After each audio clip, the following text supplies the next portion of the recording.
She was once merely an anonymous battlefield medic. But when her medical coat reaffirmed her power throughout the galaxy, the most bloodthirsty predators were forced to kneel before a small hand. No one expected that from tending to an enemy's wound. She would become the queen, without a throne, of 17 star systems. The Varayan galaxy comprised 17 star systems, dominated by the Sci-Fi, the apex predators, who ruled through fear. Standing nearly 4 meters tall with 4 powerful limbs and biologically reinforced skin, they collectively maintained protection for civilizations by controlling all trade routes. Marin Lias had seen plenty in her time as a military doctor for the Earth Alliance and volunteer for the Recovery Corps. Her face showed the determination of someone who had weathered many relief missions in war-torn regions. Now, in the year 2478, she found herself stationed on Polyria, a mobile medical base located at the frontier between Sephark and Alliance territories. The operating theater was stark, with sickly blue lights casting harsh shadows over the medical equipment. The constant hum of machinery created a backdrop of noise that most staff had learned to tune out. Marin was checking inventory when the emergency alert sounded. "Incoming wounded, priority level Alpha," announced the automated system. "Multiple Sci-Fi combatants with severe injuries. Estimated arrival, 3 minutes." The medical staff froze. Sci-Fi warriors rarely sought human medical assistance. Whatever had happened must have been catastrophic. "Prepare Operating Theater 1, Marin commanded, her voice steady despite the tension permeating the room. "Full sterilization protocols. Nano-antibiotic reserves on standby." As the medical team scrambled to comply, Dr. Una Collier approached Marin with apprehension evident in her eyes. "These are Sci-Fi warriors," she whispered.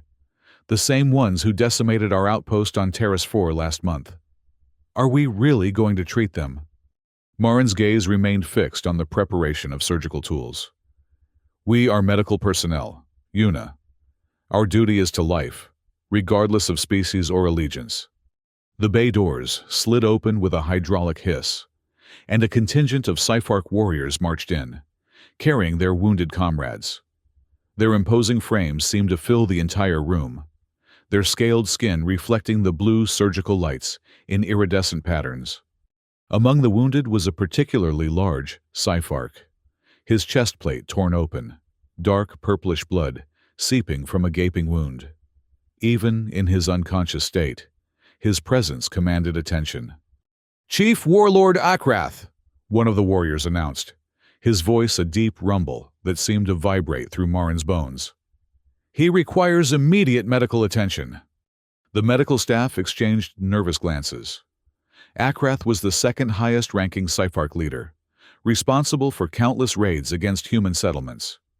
His reputation for brutality was legendary. A cold voice cut through the silence. "Save him. We must maintain Sci-Fi dignity." The command came from another warrior, his insignia marking him as Commander Marash, head of Akrath's protection detail. Marin approached the wounded warlord, her clinical gaze assessing the damage. The wound was severe. A blast had torn through his chest, narrowly missing his central cardiac chamber, but causing significant hemorrhaging. Without immediate intervention, he would certainly die. "I'll take this case," she declared, ignoring the stunned looks from her colleagues. "Prepare for immediate surgery." As she washed her hands and the nurses prepped the patient, Marin cultivated a singular focus in her mind. "If I can save Akrath, I must ensure justice for all lives, even those of our enemies." The surgery was unlike any Marin had performed before. Sci-Fi anatomy was similar to human physiology in broad strokes, but differed significantly in details. Their reinforced skin was nearly impossible to cut through with standard scalpels, requiring specialized plasma tools. Their circulatory system branched in complex patterns, with redundant vessels that made controlling bleeding a nightmare. 12 hours into the procedure, Marin's hands remained steady, despite the exhaustion creeping through her body. She had methodically worked through each life-threatening issue, debriding necrotic tissue, stopping hemorrhaging from the primary aorta, and preventing infection with modified nanoantibiotics developed specifically for cross-species applications. The monitoring equipment beeped rhythmically, tracking Akrath's vital signs. His blood pressure was maintaining at what Marin hoped was an acceptable level for his species, supported by the AI-integrated pump she had calibrated throughout the procedure. Suddenly, Akrath's eyes snapped open, yellow with vertical pupils. They locked onto Marin with a ferocity that sent ice through her veins. A low growl emanated from his throat, and the monitoring equipment began to wail as his vitals spiked. "Sedative!" Marin called, maintaining her position despite every instinct screaming at her to back away from the predator on her table. 5 units of cross-spectrum neuroinhibitor. A nurse quickly administered the sedative, and Akrath's eyes fluttered closed once more. Marin released a breath she hadn't realized she was holding. "That was close," muttered Dr. Collier, who had been assisting with the procedure. "Too close," Marin agreed, refocusing on the task at hand. "But we're making progress." As she continued working, Marin noticed something unusual in Akrath's blood work. The pathology report showed an unknown bacterial strain replicating at an alarming rate. It wasn't like anything in the medical database, which contained comprehensive information on most known species. This bacteria... "It's not natural," she murmured, examining the readout more closely. "It appears to be genetically modified, engineered for rapid reproduction in Sci-Fi physiology." "Should we report this?" Dr. Collier asked, lowering her voice. "This could be evidence of biological warfare." Marin considered the implications. If the Alliance military discovered this modified bacteria, they would likely terminate Akrath immediately to study the pathogen. But that would violate her oath as a doctor. "Not yet," she decided. "Let's complete the surgery first. I need to understand what we're dealing with before making any reports." She adjusted her approach, adding a specialized nano-antibiotic cocktail to combat the mysterious bacteria. The surgery stretched on for several more hours as Marin meticulously repaired damaged organs and tissues. Finally, after nearly 18 hours of continuous work, Marin stepped back from the operating table. "Close him up," she instructed the assisting nurse. "We've done all we can for now." The Sci-Fi warriors waiting outside the operating room seemed surprised when Marin emerged to announce that Akrath would survive. Their reactions suggested they had expected their leader to die. "Impossible," one warrior muttered. "His injuries were beyond recovery. If it weren't for me, he would be dead," Marin stated matter-of-factly, removing her surgical mask. "The next 48 hours will be critical, but he should make a full recovery." Word of Akrath's miraculous survival spread quickly throughout Paleria. The Sci-Fi warriors spoke in hushed tones about the Earth healer with strange powers. Some expressed awe, others suspicion. But all regarded Marin with a newfound respect, tinged with fear. 3 days later, Akrath regained consciousness. Marin was checking his vitals when his eyes opened, clearer and more focused than during his brief awakening in surgery. "You," he growled, his voice a rasping whisper. "The human doctor." "Dr. Marin Lias," she confirmed, maintaining a professional demeanor. "How are you feeling, Chief Warlord?" Akrath's eyes narrowed. "Why did you save me?" "Because that's what doctors do," Marin replied simply. "We heal, regardless of who needs healing." A strange expression crossed Akrath's face, something between confusion and reluctant admiration. "The Siphark would not have done the same for you." "I know," Marin acknowledged. "That's the difference between us." Before their conversation could continue, Commander Marash entered the recovery room, accompanied by a contingent of Siphark warriors. "Chief Warlord," Marash greeted, bowing his head slightly. "It pleases us to see you recovering." His gaze shifted to Marin, cold and calculating. "The human healer must come with us." "What?" Marin demanded. I'm not going anywhere. My patient still requires monitoring. These are orders from Supreme Leader Tathrek himself, Marash stated flatly. You will accompany us to Axira. Your skills are required. Marin looked to Akrath, hoping for intervention, but the warlord's face had become an unreadable mask. The Supreme Leader's orders are absolute, he said, his tone leaving no room for argument. Within hours, Marin found herself aboard a Sci-Fi transport vessel, hurtling through space toward the Axira star system, the heart of Sci-Fi territory. No human had ever been permitted to enter their central worlds and return to tell the tale. The journey took 3 days, during which Marin was confined to a Spartan chamber with only basic amenities. She was not mistreated, but neither was she given any information about her destination or the purpose of her abduction. When they finally arrived, Marin was escorted through a massive space station, orbiting a rust-colored planet. The architecture was all sharp angles and dark metal, creating an atmosphere of intimidation. The corridors were dimly lit, forcing Marin's eyes to adjust constantly as she was led deeper into the complex. Eventually, they reached what appeared to be a medical laboratory, though it bore little resemblance to the sterile, organized facilities Marin was accustomed to. The equipment looked archaic by Alliance standards, with a focus on invasive procedures rather than regenerative techniques. You will wait here, Commander Marash instructed, before leaving her alone in the laboratory.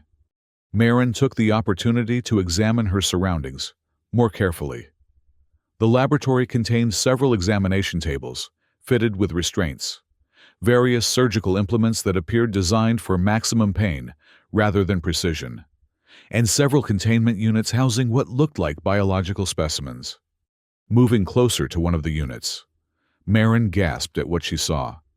Inside was a partially reconstructed Sephark warrior, seemingly suspended between life and death. The body showed signs of severe trauma, with multiple organs removed and replaced with mechanical analogs. Impressive, isn't it? Marin whirled around to find a towering Sephark, regarding her with cold, calculating eyes. Unlike the others she had encountered, this one wore elaborate armor adorned with symbols of authority. His scales were a deeper shade of green, almost black in the dim light. Supreme Leader Tathrek, she guessed, straightening her posture to hide the fear creeping up her spine. Your reputation precedes you, Dr. Marin Lies, Tathrek replied, his voice like grinding stone. You performed quite the miracle on Chief Warlord Akrath. No miracle, Marin corrected. Just medical science. Tathrek circled her slowly, his massive frame making the laboratory seem smaller. Science, magic, the distinction matters little. What matters is the result. He gestured to the containment units. And I require similar results for my warriors. Understanding dawned on Marin with horrifying clarity. You want me to resurrect your dead. Not resurrection, Tathrek corrected. Restoration. These warriors are not dead, merely damaged beyond our healer's abilities to repair. You will make them whole again. Marin glanced at the partially reconstructed warriors. These subjects have suffered catastrophic injuries. Even with advanced medical techniques, full restoration may not be possible. Yet you saved Akrath when our healers declared him beyond salvation, Tathrek countered. You will do the same for these warriors. His voice dropped to a threatening rumble. Or you will become a subject of study yourself. The implications were clear. Comply or die. But as Marin examined the containment units more closely, she realized there was something deeply wrong with the procedures being attempted. The Sephark weren't just trying to heal their wounded. They were attempting to create something unnatural, warriors enhanced beyond their original capabilities, with mechanical augmentations and genetic modifications that violated every ethical principle of medical science. This isn't healing, she said quietly. This is experimentation. This is evolution, Tathrek corrected. The Sephark must remain the apex predators of this galaxy. Lesser species encroach on our territories, Develop weapons that can harm us. We must adapt. Become stronger. At what cost? Marin challenged. These procedures would destroy what makes your warriors Sci-Fi. They would become something else entirely. Tathrek's expression hardened. You will do as commanded, human. Your concerns are irrelevant. As the Supreme Leader turned to leave, Marin noticed a figure lingering in the doorway. Akrath, his posture stiff from his recent injuries, but standing nonetheless. Their eyes met briefly before Tathrach noticed his presence. Chief Warlord, Tathrach acknowledged. You should be resting. I wish to see the laboratory where our warriors will be restored, Akrath replied, his gaze shifting between Tathrach and Marin. To understand the process. The human will explain it to you, Tathrach said dismissively. I have matters to attend to. With that, he swept from the room, leaving Marin alone with Akrath. Once Tathrach was gone, Akrath approached Marin, moving with careful deliberation to avoid aggravating his healing wounds. He doesn't understand the value of life, Akrath said quietly, his eyes fixed on the containment units. But you can save our greatest hunters. Just say yes. Marin studied Akrath's face, searching for some indication of his true intentions. These aren't medical procedures, she said. This is perversion of natural biology. If I help create these things, they won't be Sci-Fi anymore. They'll be weapons. Is that not what we already are? Akrath asked, his tone surprisingly philosophical. Weapons, shaped by evolution rather than science. There's a difference, Marin insisted. Evolution has boundaries, limits. What Tathrach wants breaks those limits. Akrath was silent for a long moment, contemplating the suspended bodies. Perhaps, he finally conceded. But if you refuse, he will kill you, and find someone else less principled. Marin understood the impossible position she was in. If she refused, she would die. And Tathrach would continue his experiments with someone more willing. If she complied, she would be complicit in creating abominations that could terrorize the galaxy. Unless she found another way. I'll need time, she said carefully, to study Sci-Fi physiology more thoroughly, to understand what's possible and what isn't. Akrath nodded. I will inform the Supreme Leader of your cooperation. As he turned to leave, Marin called after him. Why did you come here? Really? Akrath paused, his back to her. You saved my life when you had every reason to let me die. That creates an obligation. With that cryptic statement, he left Marin alone with the suspended bodies and her troubled thoughts. Over the next several days, Marin was given access to the Sci-Fi medical database, a disorganized collection of anatomical information and combat injury assessments that emphasized battlefield survival rather than comprehensive care. She methodically organized the information, creating a more coherent understanding of Sci-Fi physiology. She also examined the modified bacteria she had discovered in Akrath's bloodstream, confirming her suspicion that it was engineered. The bacteria appeared designed to enhance cellular regeneration, but had the side effect of creating unstable mutations. This explained the grotesque modifications she had observed in the containment units. They weren't entirely deliberate, but partially the result of uncontrolled bacterial action. As she worked, Marin developed a plan. She would create a gene backup protocol, a technology she had been developing that could preserve the original genetic structure of the Sci-Fi warriors while neutralizing the toxic elements in the resurrection serum that Tathrach was using. She worked tirelessly, aware that each passing day brought her closer to either salvation or execution. Occasionally, Akrath would visit, ostensibly to check on her progress, but seemingly more interested in conversing about the differences between human and Sci-Fi approaches to medicine. Your people value preservation of function, he observed during one such visit. Ours value preservation of strength. The weak are culled. And yet here you are, Marin pointed out. saved by methods that preserved both function and strength. Perhaps there's a middle path. Akrath considered this. Perhaps. On the 7th day of her captivity, Marin was summoned to Tathrak's personal chamber, a vast room decorated with trophies from countless hunts across the galaxy. The Supreme Leader sat upon a throne fashioned from the bones of some enormous creature, regarding Marin with impatience.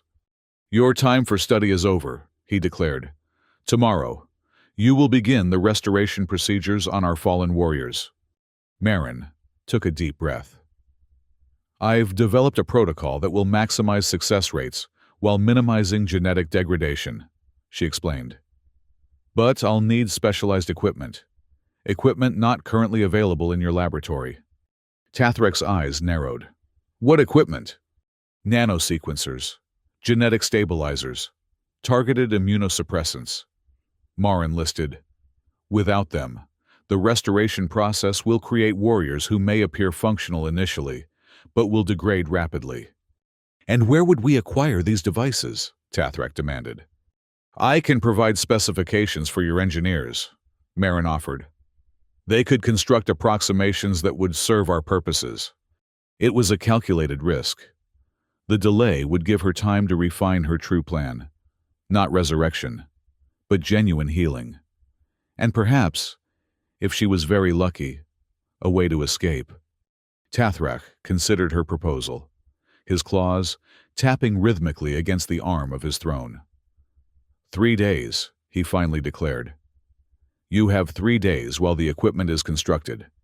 Then, you will demonstrate your protocol on one subject. If successful, you will proceed with the others." Marin bowed her head in apparent submission. "As you command, Supreme Leader." That night, as Marin worked late in the laboratory, she heard the door slide open, expecting Akrath. She was surprised to see a younger Sci-Fi warrior enter, Lieutenant Kirill Vox, whom she recognized from the escort team that had brought her to Axera. "The human thinks she can heal our dead," Vox sneered, approaching her workstation. "Tathrak is a fool to believe you." Marin continued her work, trying to appear unperturbed. "I never claimed to resurrect the dead. I can only heal the living." "Then, you admit your uselessness," Vox pressed, leaning closer. "The subjects in those containment units are beyond healing."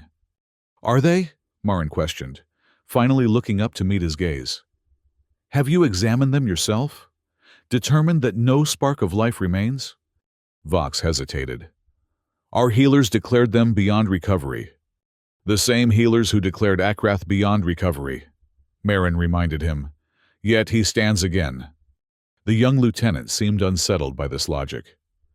"What are you doing now?" he asked, gesturing to her workstation. "Creating a genetic stabilization matrix," she explained, knowing he likely wouldn't understand the technical details. "It will prevent cellular degradation during the restoration process." Vox watched her work for several minutes in silence. "You work with dedication," he finally observed, "even though you are a prisoner." "I'm a doctor first," Marin replied. "My dedication is to life, not to politics." This seemed to confuse Vox, who eventually left without further comment. Marin allowed herself a small smile. Seeds of doubt, planted among the younger warriors, could prove useful later. The following morning, Marin was surprised to find Akrath waiting for her in the laboratory. He appeared fully recovered, his posture straight, and his movements fluid. "Your handiwork holds up well," he commented, noticing her assessment. "The body has remarkable capacity for self-repair when given the right support," Marin replied. "How do you feel?" "Strong," Akrath admitted. "Stronger than before, in some ways. The pain has clarified certain thoughts." Before Marin could inquire further, the laboratory door opened to admit Tathrak, accompanied by Commander Marash and a contingent of guards. "The equipment you requested is being assembled," Tathrak announced. "But I grow impatient. Today, you will demonstrate your knowledge by examining the most recent addition to our restoration program." He gestured, and 2 guards wheeled in a gurney bearing a grievously wounded Siphark warrior. Unlike the subjects in the containment units, this one was clearly still alive, though barely. Multiple blast wounds perforated his torso, and one arm had been completely severed. "Save him," Tathrak commanded. "Without your specialized equipment. Show me your true skill." Marin approached the wounded warrior, her medical training immediately taking over as she assessed the extent of his injuries. This was a test, but one she was prepared for. This wasn't resurrection or experimentation. This was emergency medicine, her specialty. "I'll need assistance," she stated, already reaching for surgical implements. "And proper lighting. This area is too dim for precision work." To her surprise, Akrath stepped forward. "I will assist," he declared, ignoring Tathrak's startled expression. "I have observed human medical procedures firsthand." For the next several hours, Marin worked to save the wounded warrior, with Akrath providing surprisingly competent assistance. She stabilized his condition, repaired the most critical injuries, and even improvised a temporary prosthetic connection for his severed arm using components from the laboratory. Throughout the procedure, she explained each step to Akrath, who absorbed the information with remarkable interest. Tathrak watched for a time before departing, apparently satisfied that Marin was indeed applying her skills to benefit the Siphark. As they completed the final sutures, Marin spoke quietly to Akrath. "This warrior will recover, but what Tathrak wants for the others, it's not possible without creating monsters." "Then create monsters," Akrath replied, his voice equally low. "Monsters loyal to the right cause." Marin glanced up sharply. "What are you suggesting?" "The future of the Siphark need not be determined solely by Tathrak," Akrath murmured. "Those who understand true strength, the strength to heal rather than just destroy, might see a different path." Before Marin could respond, Commander Marash approached, signaling the end of their private conversation. "The Supreme Leader is pleased with your progress," he informed Marin. "The equipment you requested will be ready tomorrow. You will begin the restoration procedures on the primary subject immediately afterward." That night, Marin made her final preparations, using components she had quietly collected over the past days. She synthesized a specialized sedative, calibrated to Siphark physiology. If her plan was to work, she would need Akrath's cooperation, willing or otherwise. The following morning, as promised, the equipment she had specified was delivered to the laboratory. It was crude by Alliance standards, but would serve her purposes. Tathrak arrived shortly afterward, accompanied by his usual entourage of guards. "The time for preparation is over," he declared. "Begin the procedure on the primary subject." Marin activated the new equipment, establishing a facade of complex medical activity. As she worked, she surreptitiously prepared the sedative, waiting for the right moment. Her opportunity came when Tathrak stepped closer to observe a particularly intricate sequence on the monitoring equipment. With practiced precision, Marin loaded the sedative into an injector and, in one fluid motion, pressed it against Akrath's neck as he stood beside her.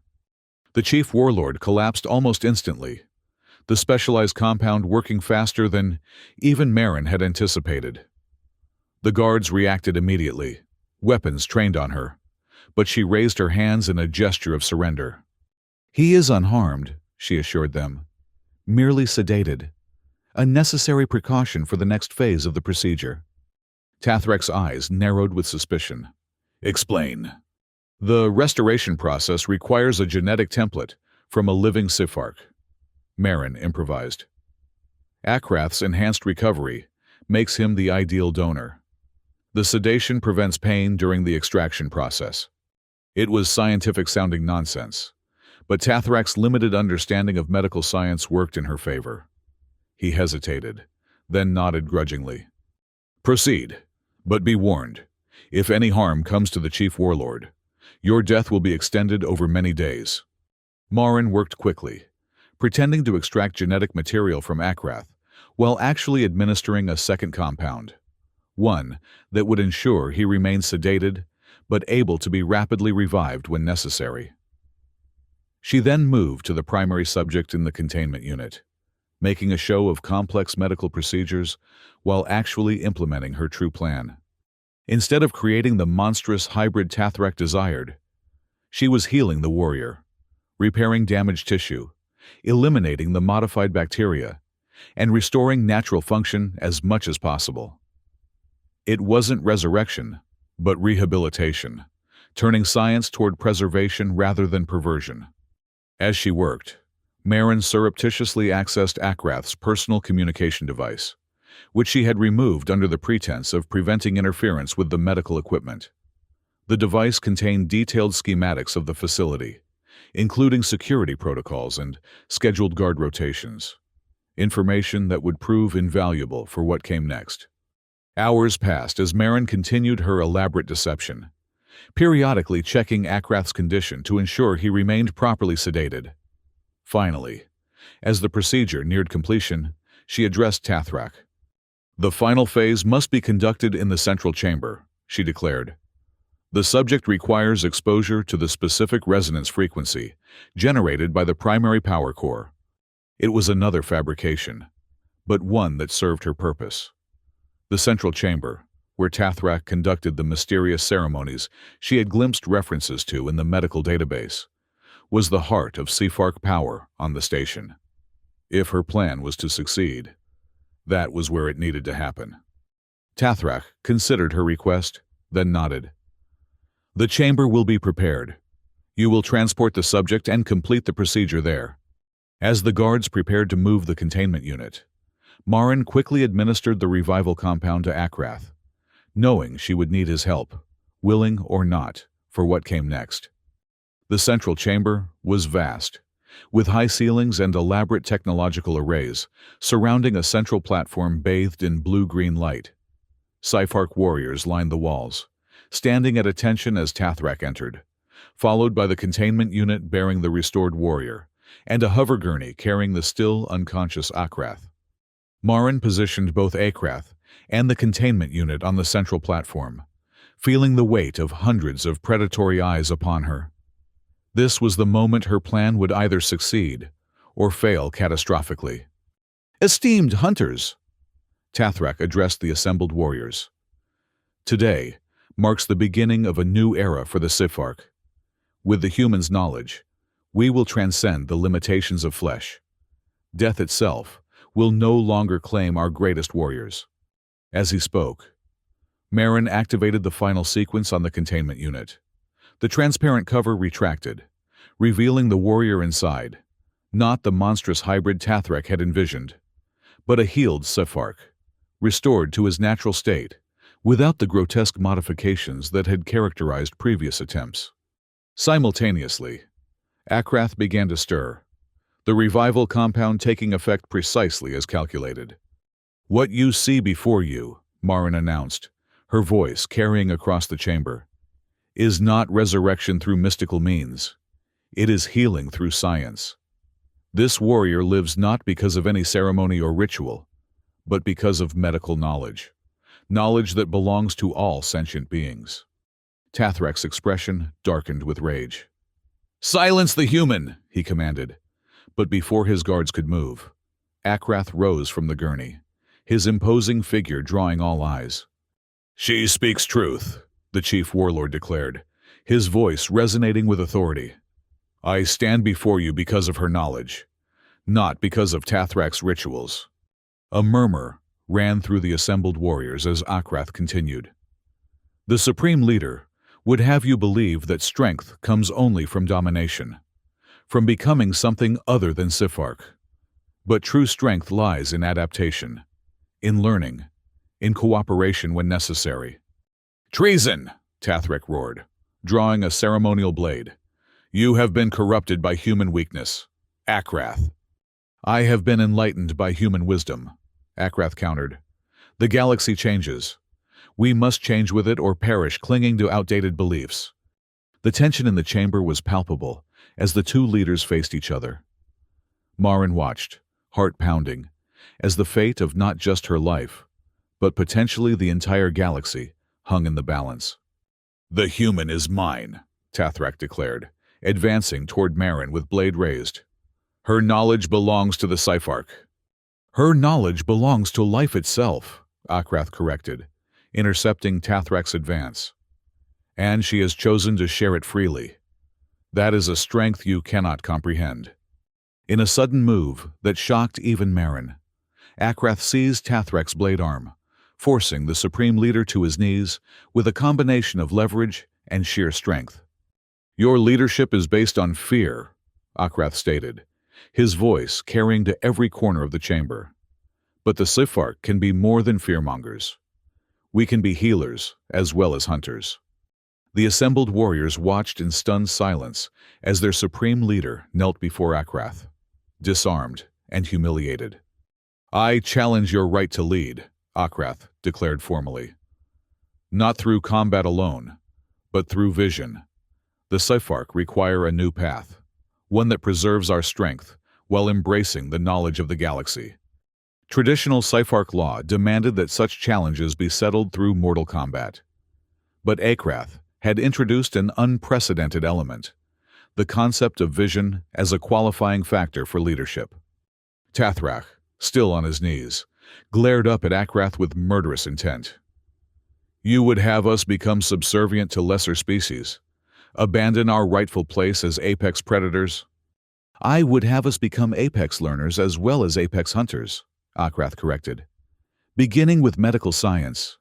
He turned to address the assembled warriors. "How many of your broodmates have died from wounds that could have been healed with the knowledge this human possesses? How many more must die to preserve Tathrak's pride?" Murmurs rippled through the crowd as warriors exchanged glances.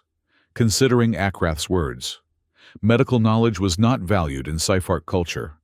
Warriors were expected to either survive their wounds through natural resilience or die honorably. But the prospect of increasing survival rates was undeniably appealing. Sensing the shift in the chamber's atmosphere, Tathrak made one final, desperate attempt to reassert control. "The human deceives you," he bellowed. "Her kind have always sought to undermine the Sci-Fi through trickery."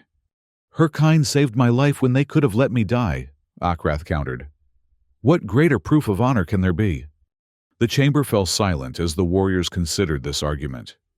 In Sci-Fi culture, preserving the life of an enemy, when one had the power to end it, was considered either the height of folly or the height of confidence. A statement that one's superiority was so absolute that mercy could be afforded. Finally, Commander Marash stepped forward from the ranks of elite guards. "I stand with Akrath," he declared. "I have witnessed the human skill. She heals without weakness." One by one, other warriors began to declare their allegiance, until nearly half the chamber had sided with Akrath. Tathrak, sensing his authority crumbling, made a final desperate lunge for Marin, clearly intending to either kill her or take her hostage. Akrath intercepted him again, this time with lethal efficiency. A single strike to Tathrak's throat left the Supreme Leader gasping on the chamber floor, incapacitated, but alive. Another demonstration of mercy as strength. "The human doctor will be our supreme healer," Akrath declared to the assembled warriors. "Her knowledge will strengthen the Sci-Fi beyond anything Tathrak's crude experiments could achieve." Marin stepped forward, aware that this was a crucial moment in Sci-Fi human relations. "I accept the role of medical advisor," she stated carefully. "But I cannot be your leader. My loyalty remains with the Alliance, even as I offer my knowledge freely to all who need healing." This declaration caused another stir among the warriors. The concept of divided loyalty was foreign to Sci-Fi culture, where absolute allegiance was expected. "She demonstrates wisdom," Akrath observed, recognizing both her abilities and her limitations. He addressed the chamber again. "The Sci-Fi will establish a new covenant with the Alliance, one based on medical exchange rather than territorial domination. We will maintain our strength while gaining knowledge that will ensure our survival for generations to come." The proposal was revolutionary, a fundamental shift in Sci-Fi foreign policy that had been based on intimidation and exploitation for centuries. Yet the demonstration of Akrath's recovery and the healed warrior in the containment unit provided compelling evidence for the benefits of this new approach. In the days that followed, a remarkable transformation began within Sci-Fi society. The punitive sanctions against Alliance territories were lifted, and preliminary agreements for medical exchange programs were established. Marin, though declining any formal leadership role, accepted a position as a galactic medical consultant, traveling between Sci-Fi and Alliance territories to facilitate the exchange of knowledge. Akrath, now the de facto leader of the Sci-Fi, implemented reforms that balanced traditional values of strength with new appreciation for healing arts. Young warriors were encouraged to study basic medical techniques alongside combat skills, creating a more resilient fighting force. Not all accepted these changes readily. Factions within Sci-Fi society resisted the new direction, spreading rumors that Marin possessed supernatural abilities that had corrupted Akrath's mind. Some Alliance officials were equally suspicious, fearing that medical knowledge shared with the Sci-Fi would eventually be weaponized against humanity. 6 months after the confrontation in the Central Chamber, Marin found herself addressing the First Galactic Medical Alliance Conference, a gathering of medical professionals from both Sci-Fi and human territories, along with representatives from the Veltai Confederacy, who had cautiously expressed interest in the initiative. As she outlined her vision for cross-species medical cooperation, Marin was acutely aware of Akrath standing at the perimeter of the conference hall, now bearing the title of Bioscience Cooperation Commander. Their eyes met briefly across the room, acknowledging the unlikely partnership that had transformed galactic politics. The Sci-Fi banner, once a symbol of terror, now incorporated the universal symbol for medicine alongside traditional hunting emblems, a visual representation of the new balance being established.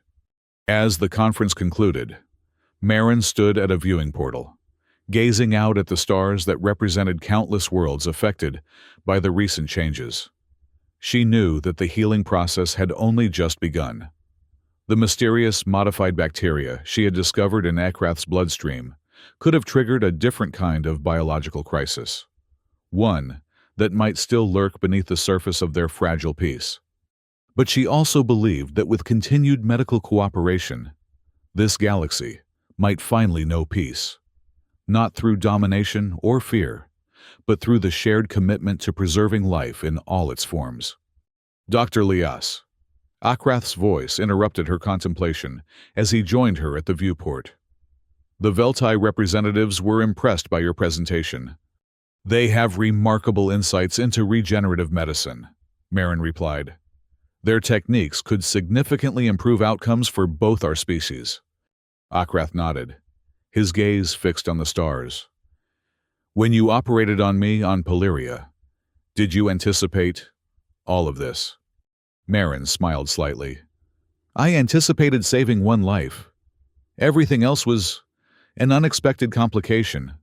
An effective diagnosis, Akrath commented, the hint of humor in his voice still strange coming from a Sci-Fi warrior. And the treatment? Still ongoing, Marin replied. Peace, like healing, requires time and consistent care. As they stood together, human doctor and Sci-Fi warlord, watching the stars that had witnessed centuries of conflict, Marin reflected on the power of healing, not just of bodies, but of the divide between civilizations. From a single surgical intervention had grown a movement that was transforming the galaxy, one medical exchange at a time. She had never sought to be a queen, named or unnamed. She had simply been a doctor doing her duty. But perhaps that was power enough to change worlds.